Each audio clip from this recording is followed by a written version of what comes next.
Hey y'all! This is your favorite pup, Momo, bringing you another exciting video. In this segment, we will be discussing and reviewing Capcom Home Arcade, more specifically, 16 games that are included for the system. Capcom was established back in 1979, and even to this day, they are still going strong with legendary game franchises such as Street Fighter, Resident Evil, and Monster Hunter, to name a few. Capcom released many compilations and collections over the years, through various systems. This ugly contraption is an officially licensed plug-and-play unit. I would have never have thought about using a logo as a basis of a new console design. It's just my personal preference, but as I have stated earlier, it's a very poor design choice. It looks like the unit is well built, and I am glad they are using Sanwa buttons for the authentic arcade feel. I have checked pricing on this unit and it came out to €179.99. I wasn't able to find a US release, but when you convert euros to dollar, it's nearly $200. For 16 older games and an authentic arcade feel, would you be okay spending $200? If you want a complete, definitive arcade experience, you can get an arcade cabinet kit or perhaps an one-up cabinet. Those will cost more than $200, so getting a Capcom Home Arcade may be a bargain, compared to getting any aforementioned devices.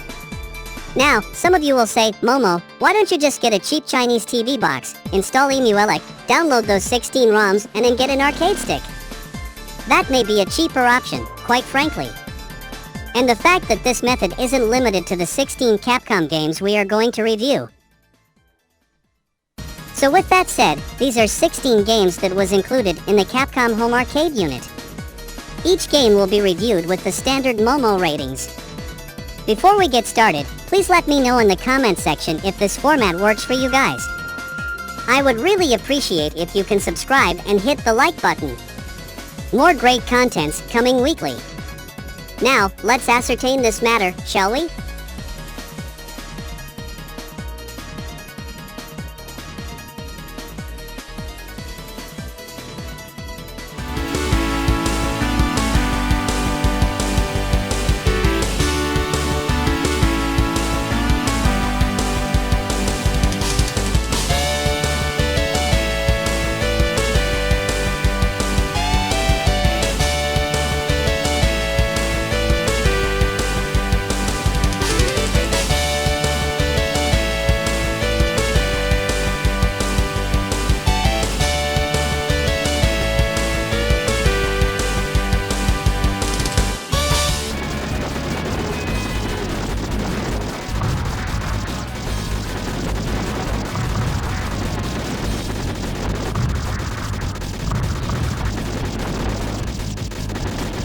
"1944, The Loopmaster" is a gorgeous shmup that didn't get much notoriety.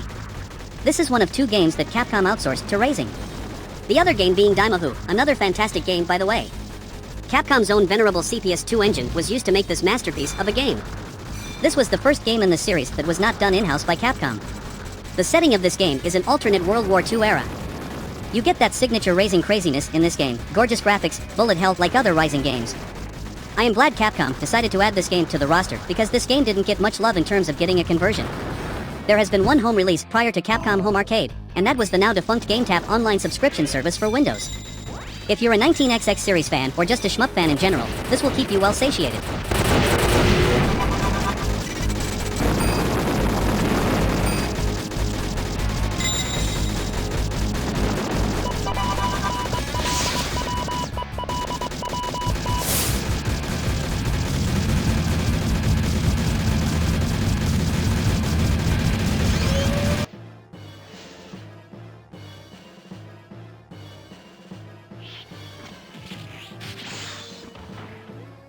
I can't believe it took Capcom 25 years to bring this masterpiece home. AVP is one of, if not, my favorite beat-em-up of all time. People were speculating that this game was never ported over to any home consoles due to licensing issues with Fox. I don't know what trickery Capcom pulled, but they were able to get this game into the home console via Capcom Home Arcade. Outstanding sound, fantastic gameplay, the intricate air combo system, this game will immerse you for hours on end. AVP happens to be one of my top favorite movie-to-video game adaptation. If you have never played this treasure of a game and you can't get your grubby paws on the Capcom Home Arcade unit, you should consider emulating. Yeah, it's that good.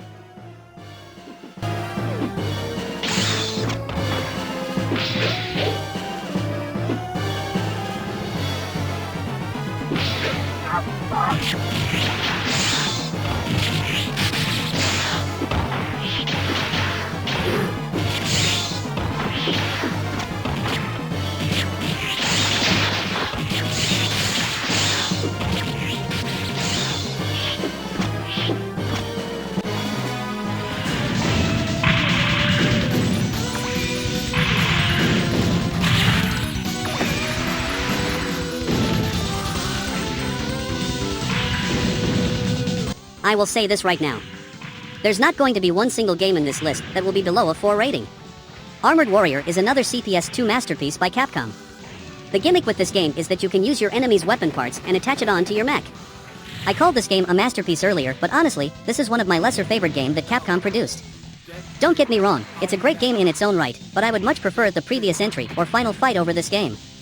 Even though this game saw a lot of conversions for various consoles, mostly digital release as part of a compilation in one form or another, I am glad Capcom gave this one a green light for the Capcom Home Arcade.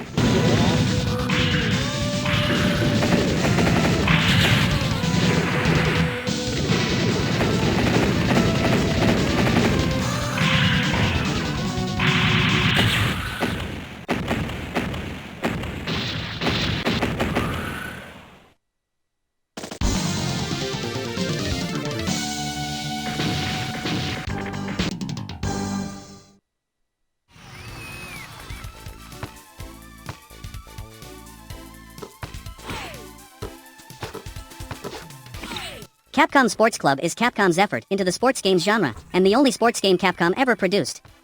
There are 3 different games, much akin to the 3 Wonders game that was produced using their earlier system board CPS-1. There are 3 game modes. First one is tennis. This game certainly is far cry from the likes of Virtua Tennis for Sega, but it's actually very entertaining. The hit range is actually very short, thus making this game a glorious version of Pong. Second game is soccer, or football, depending on what part of this planet you're watching this from. It's as simple soccer game. It certainly is not winning 11, but again, it's a lot of fun.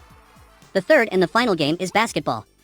Again, it's no NBA Jam, but it was a very fun game. I had a blast capturing all footages for this game. The only home conversion this game enjoyed was via Capcom Arcade Second Stadium through various platforms including Steam. It's a great effort by Capcom. USA versus United Kingdom. Ready? Go!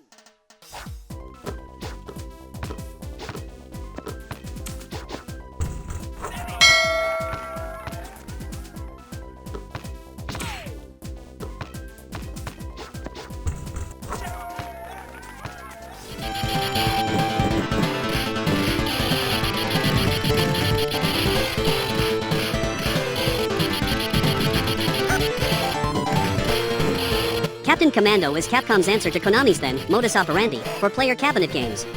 Captain Commando is based on Capcom's then mascot. You will see his image in one form or another. You play as one of 4 heroes, the titular leader of the team, Captain Commando. Mac the Knife, a mummy-type alien wielding 2 knives to attack.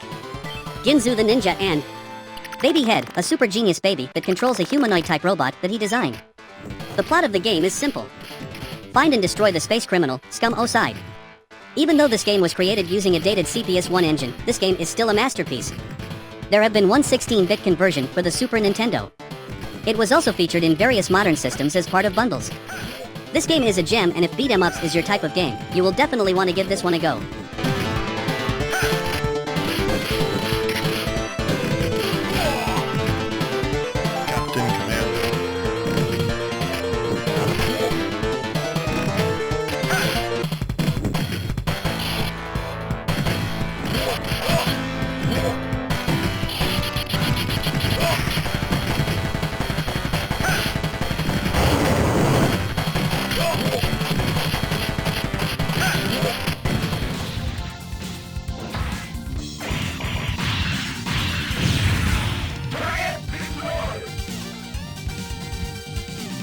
Cyberbots is a spin-off of the game that was listed earlier in this list, Armored Warrior. The gameplay deviates from the beat-em-up mode to one-on-one fighting game, featuring mechs. While this game certainly is not a Street Fighter, it's a fun time to be had. Now, I am not a huge proponent of this game, but I am glad they decided to give this one a green light. This game came out for the PlayStation and the Sega Saturn. Saturn version is the more definitive version because it utilizes the 1 meg RAM cartridge. Sega Saturn overall can make better 2D games than the PlayStation, or so I've heard.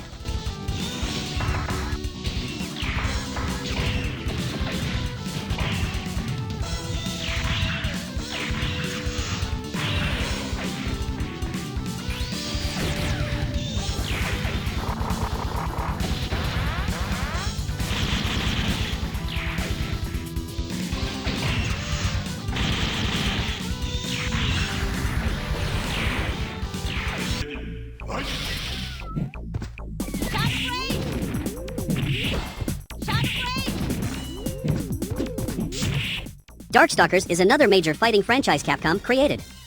It's not a Street Fighter game, but the characters in this game are memorable. It's Capcom's take on classic Hammer film monsters and Japanese yokai lore. This game uses same button mechanics as Street Fighters but with a new implementation of pouncing your opponent when they are down. They have over-sexualized all the female characters, which I have absolutely no qualms with Capcom's signature art style. I remember playing this game in the arcades back in mid-90s getting my ass handed to me. Now, I can relive that experience right at the comfort of my living room.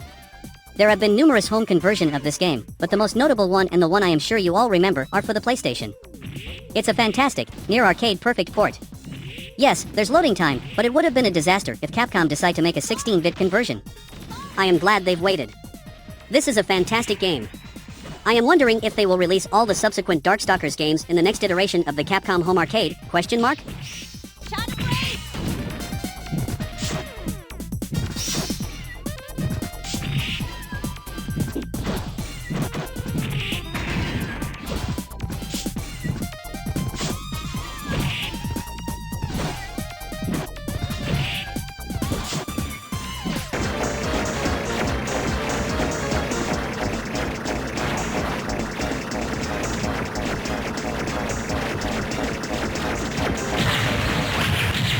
Unlike the previous shmup game we covered, Eco Fighters have been developed in-house by Capcom.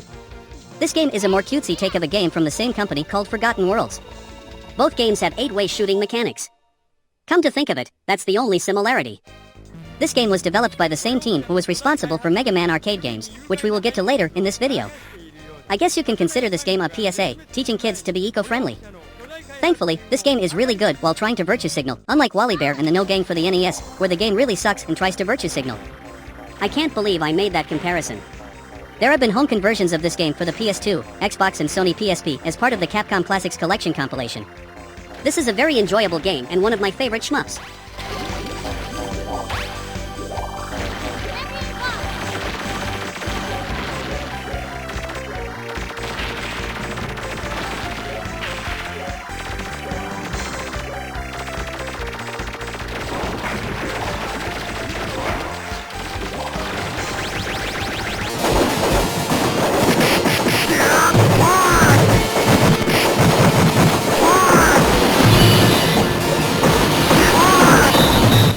One of the few pups who like the Final Fight franchise more than Streets of Rage. I honestly don't care what others think. Final Fight is a fantastic game. This is truly a masterpiece. I guess the developers wanted to tie this game with the original Street Fighter game. They were originally planning on naming this game Street Fighter 89. I am honestly glad they didn't do that. There was that whole controversy regarding Poison. Of course, Nintendo was quick to act upon it by replacing Poison and Roxy with Billy and Vinny. LOL. There have been so many conversions of this game. A lot of them are European computers, with their beeps and bleeps. The one I am sure everyone remembers is the Super NES conversion. It's a pretty good conversion, despite the setbacks due to hardware limitations. Everyone and their grandmas played this game, and honestly speaking, I can see why this game was all the craze back in '89. Fantastic game, but was converted to way too many home consoles.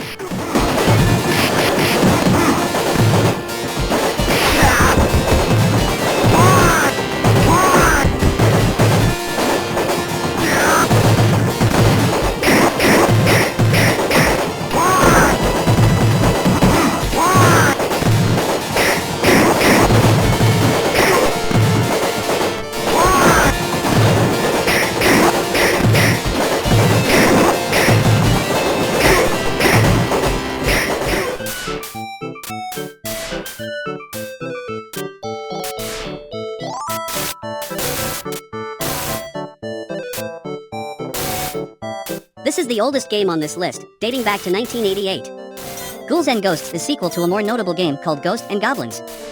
Ghosts and Goblins was touted as one of the hardest games ever made. Ghouls N Ghosts is a much better, refined and balanced game than its predecessor. This is the second game ever made for the then new hardware, CPS. It was released after Forgotten Worlds by half a year. So many platforms tried replicating this game. A fantastic version for the Sega Genesis was developed by Sega and respectively, NEC Avenue ported theirs for the Super Graphics. Even if this game saw some sweet conversions, the arcade or emulation would be the most definitive way to enjoy this game. There have been many subsequent sequels after this one, but honestly, even with a dated hardware like CPS, Ghouls N Ghosts still is the best in the series so far, in my opinion. I say so far because I still haven't tried the newest iteration of the franchise, Ghosts N Goblins Resurrection. Super Ghouls N Ghosts came close, but still not as good as this game. This game is one of few games I consider to hold a legendary title. It's up there with Sega's Shinobi and Street Fighter 3 for me. I love this game, and to this day, I still play this game religiously.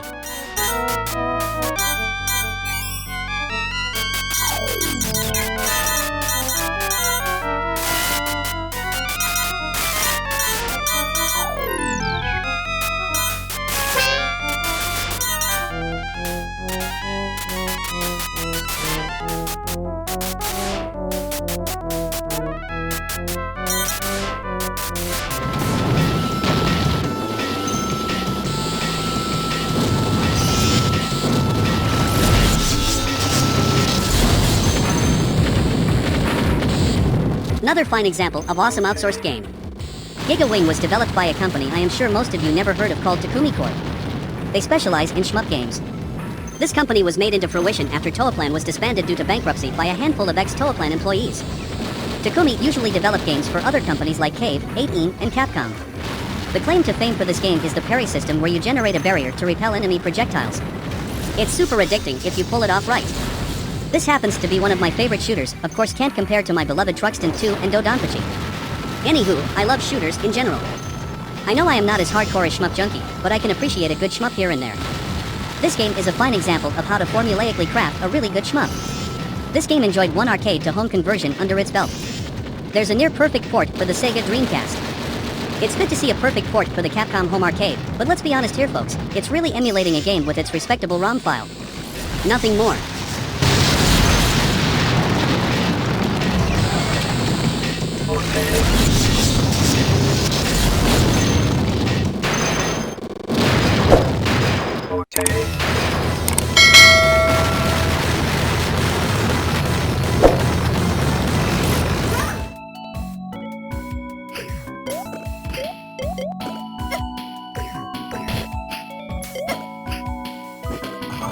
This game came out for the arcades after the NES games.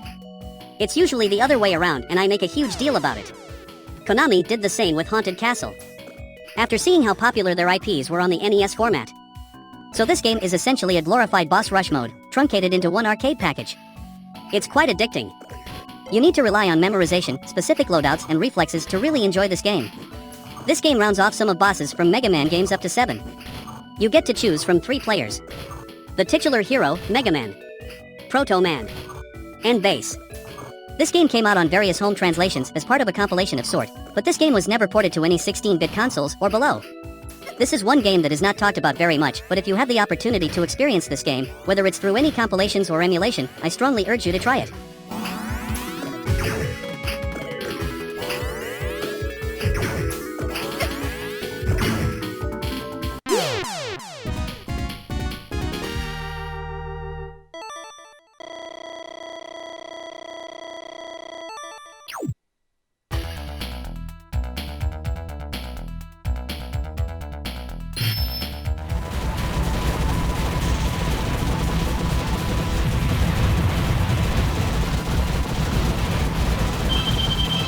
Progear is developed from the same company that was responsible for making my favorite top-down shooter, Dodonpachi. The developer in question is Cave. This game is a side-scrolling goal. It's got that signature Cave atmosphere with a bullet hell mechanics. Another great example of how outsourced games aren't always so bad. In Capcom's case, they seem to choose companies that match in quality. Cave is no exception. This game sports a steampunk-like motif. You have a choice between 2 different types of fighter planes. The main one shoots its main Vulcan-type armament with a spread, while the second one shoots in a straight formation. This game never saw a home port except through some online gaming services we aren't that aware of. This is their first arcade-to-home translation. Later in 2021, this game would be part of Capcom Arcade Stadium for various online game services. This game is very well worth the time. Can't go wrong with Capcom and Cave.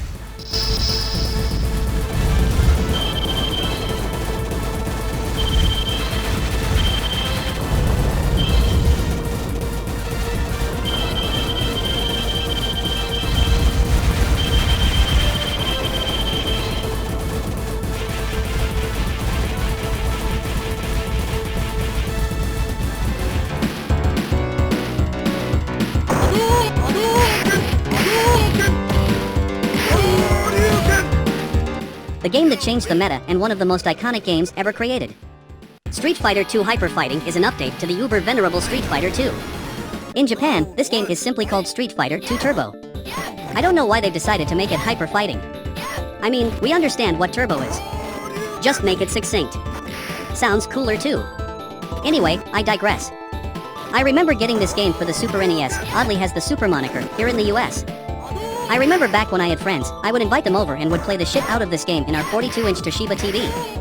Then a rich friend of mine was bragging about having a super gun and showed it off playing his original JAMA board on his 52-inch Sony Trinitron. God, I hated that kid so much. LOL. Fast forward to the PlayStation era, we were at an era where arcade conversions were looking a lot more like their source material and not run down and inferior ports like the 8 and 16-bit versions. The first near arcade experience at home would be the Sega Saturn version of Street Fighter Collection 2. Just get yourself an arcade stick with that and you have a solid arcade experience right at home. I am not gonna nitpick about its pixel-to-pixel precise NES or the loading time speed. I guess I am not a crazy purist, this is why I love emulation. Anyway, I am very glad they've included this to the Capcom Home Arcade. Now only if they will include a Street Fighter 3 Third Strike in their next iteration, that is if they will decide to release next one.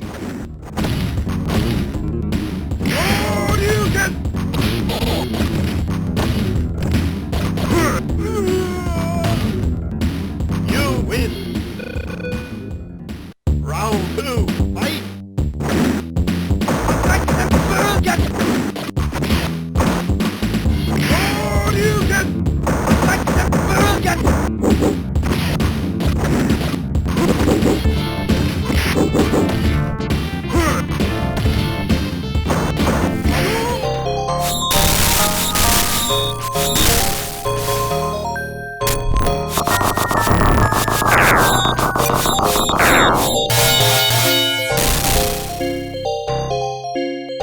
I was first exposed to Strider for the Sega Genesis. To this day, I own the actual game cartridge. Then I tried the NES version. While completely deviates from the source material, it was actually a great game. It would have been nice to see that NES adaptation using Strider 2 graphics. Anyway, Strider is yet another masterpiece by Capcom. Game mechanics is very simple. You're part of an elite high-tech ninja organization called the Striders. You are Hiryu, the youngest Super A-ranked member, using your trusty plasma sword called Lightsaber. I mean Cypher to traverse through 5 different stages. It's an easy game to pick up, but a hard one to master, much like many games of that era. There have been a myriad of home conversions, mostly were done by Tiertex and they are absolute garbage, and an unofficial sequel made by US Gold. Even Capcom wanted absolutely nothing to do with that turd of a game, so they decided to make a proper sequel in 1999. I guess Capcom wanted to wash any filth that was left in people's mouths while experiencing the awful Strider 2 from US Gold, so they came out with this absolutely amazing game. Fast forward to 2014, a new 2.5D Strider came out exclusively for the home systems. Absolutely fantastic game. I am glad they have included Strider for the Capcom Home Arcade. I wish they would have included Strider 2, not the dogshit US Gold version.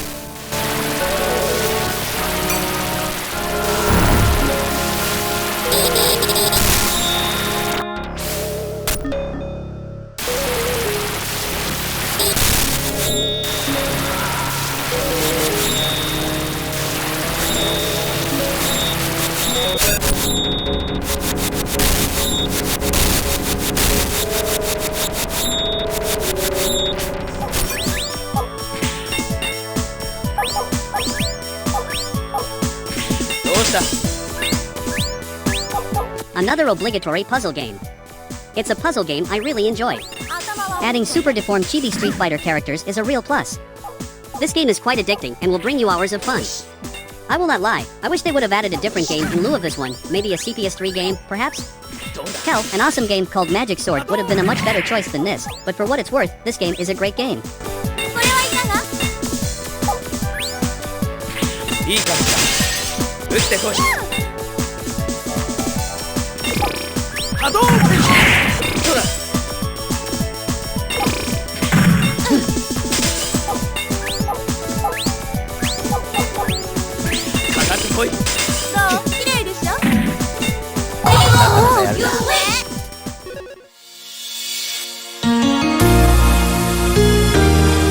Well folks, there you have it. 16 games for the Capcom Home Arcade Plug and Play. Most of the games were pretty amazing. There were few that were great, but games I wouldn't mind if they were swapped with other great Capcom games. Did I hit the mark? Did you agree with my ratings and rant or no? How do you like the change? Would you like me to revert back to the subtitle system? Let me know in the comments on how I did and if you approve of this new change. If you enjoyed this content and thought it was worthy of your subscription, I implore you to consider subscribing. While you're at it, give that like button a love tap and hit the bell for notification of new uploads. This is the only way my little whittle bitty channel can grow. Now, I am going to take my editor out for a walk. He's been holding his pee for hours on end, trying to finish this episode. In the meantime, this is Momo, signing out and wishing you a fond sayonara.